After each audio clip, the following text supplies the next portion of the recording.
ウィードタッチャンネル。こ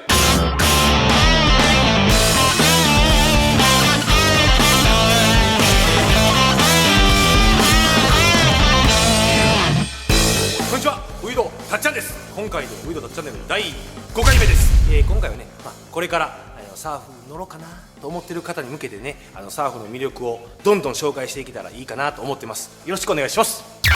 このサーフね、見た目はバーってかっこいいんですけど、何よりもね丈夫なんでね、ガサツに乗ってもらうのが一番いいんですよね。例えばもう荷物をバー掘り込んでキャンプ行ったりとか、もう泥道のところバーッと走るのとかね、もうありのままの姿をこうむき出しにするっていうこの感じが一番の僕魅力だと思います。やっぱその中でもね、どうしてもやっぱこの丈夫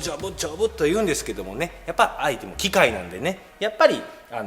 丈夫な中にも弱点はあります。頑丈に鍛えてるたっちゃんでもね、胃が弱いとかね、目がちょっと弱いとかね、やっぱこう弱点はあるもんなんですね。誰にもね、車にもあります。なのでね、今回はね、この頑丈で丈夫でガサツに乗って楽しいこの丈夫なサーフィンの弱点をね、3つほど紹介していけたらなと思います。まず1つ目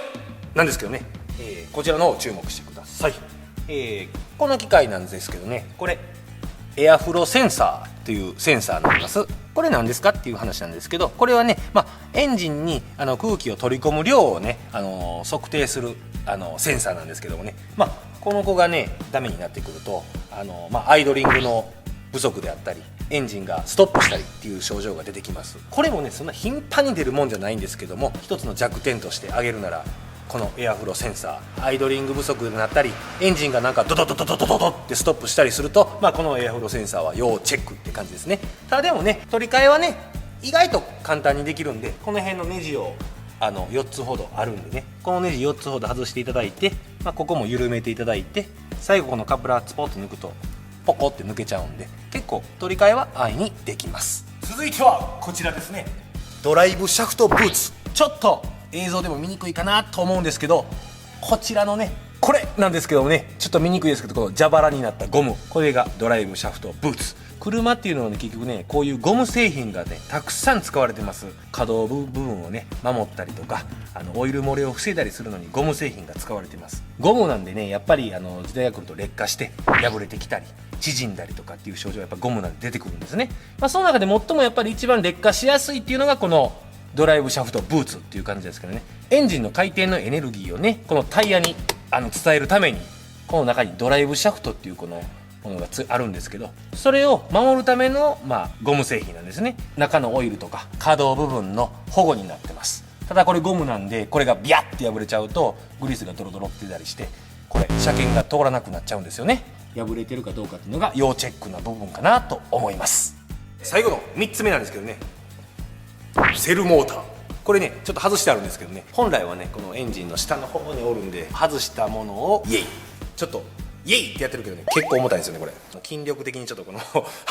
こんな感じでちょっと我慢して、ちょっともう下ろしますね。これがねセルモーターってエンジンを始動する時に使うねモーターなんですけども、やっぱこれもモーターなんでね、やっぱ年式時期が経ってくるとダメになっちゃう場合があります。もちろんこれがダメになるとエンジンがかからなくなっちゃうんで、症状としてはエンジンがちょっとかかりにくいな、キュキュンキュンキュンキュンキュンってこうなかなかねエンジンがかかりにくい時、キュンキュンキュンキュンってこうかかりにくい時にね、ひょっとしたらセルモーターかなっていう疑いが出てくると思います。ただね、このセルモーターなんですけども、リビルド品という形でね部品が出てます。中古のパーツをですね